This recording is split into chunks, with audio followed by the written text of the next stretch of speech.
मुंबईत आज एक धक्कादायक घटना घडली आहे। दिवसाढवळ्या झालेल्या या घटनेने सर्वसामान्यांना हादरवून टाकलंय। आज सकाळी काळा चौकी परिसरात दिवसाढवळ्या एक धक्कादायक घटना घडली आहे।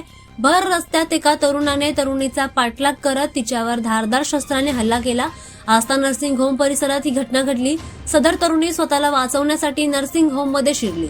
आरोपीने तिथेच तिच्यावर हल्ला केला। आरोपीने तरुणीवर धारदार शस्त्राने हल्ला केल्यानंतर स्वतःवर देखील हल्ला केला। यात त्याने स्वतःचा जीव दिलाय। तरुणी गंभीर जखमी आहे। या दोघांची ओळख पटवण्याचं काम सध्या सुरू आहे।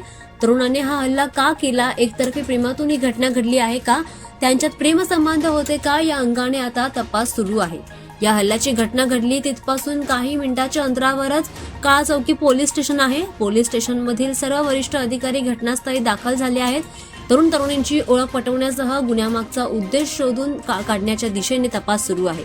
या घटनेमुळे मुंबईतील महिला सुरक्षेचा प्रश्न पुन्हा एकदा ऐरणीवर आलाय। काळा चौकी परिसरात तरुणीवर हा हल्ला चारित्र्याच्या संशयावरून झाला।